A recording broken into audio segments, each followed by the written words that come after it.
Vous êtes d'ici? Nous aussi. On est radio 100% digital, 100% Rochefort-Océan. Cette semaine, pas comme chaque chronique de Seigneur Odyssée, on a un nouveau thème et là du coup on voulait garder la surprise, mais de quoi on va parler aujourd'hui? Alors, nous avions décidé de parler du lait, du beurre ou du fromage. Des produits laitiers en quelque sorte. Pourquoi? Peut-être à cause de Charentes-Poitou, ou de les produits laitiers sont vos amis pour la vie. Et puis l'inspiration nous a manqué. Et ce matin, en faisant fondre notre chocolat en poudre dans notre lait, tiens, mais ça s'appelle une dissolution. Oui, faire fondre un élément dans un autre plus liquide, ça s'appelle une dissolution. Commençons par les faux amis, dissous ou dissolus. Deux mots qui ont la même origine, mais dont le sens a évolué avec le temps. On appelle ça des paronymes. Pour ceux qui étaient déjà là, au milieu du siècle dernier, vous connaissez peut-être ce sketch fameux de Bourvil, l'eau ferrugineuse, avec cette phrase culte largement reprise, « Le fer à dissous, c'est pas cher ».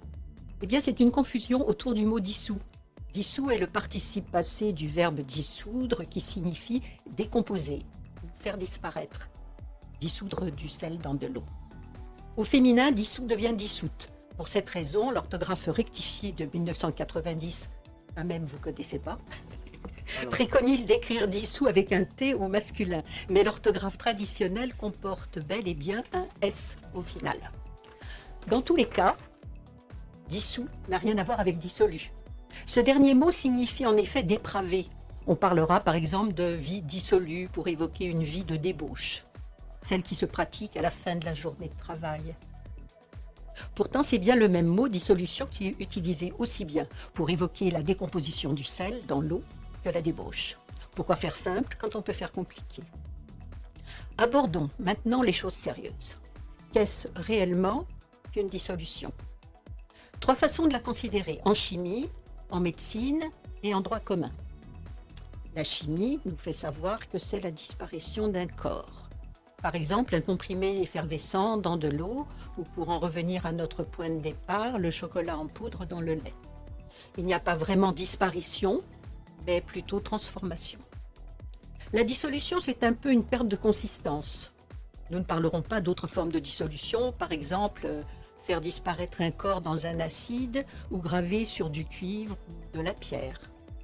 En médecine, on parlera de la dissolution d'un calcul rénal. Et en droit civil, la dissolution, c'est l'action qui met fin légalement à un mariage ou à toute autre réunion de personnes. Autre dissolution. Pour les accros du vélo, c'est aussi la colle au caoutchouc utilisée pour la réparation des chambres à air. Pour les cinéphiles, c'est le thème de Soleil Vert, où on dissout vraiment les corps pour les ingérer. Et pour finir, savez-vous comment s'appelle le résultat d'une dissolution? Eh bien, c'est une solution. Fini. Bravo. Intéressant cette petite chronique, en fait très littéraire parce qu'on traite de polysémie, là, les mots qui ont plusieurs sens. Ouais. C'est intéressant de voir des fois les liens et les petites variations, voire grandes variations entre les différentes acceptions d'un terme. Oui, tout à fait. Il y a beaucoup de solutions pour parler de la dissolution. On the radio.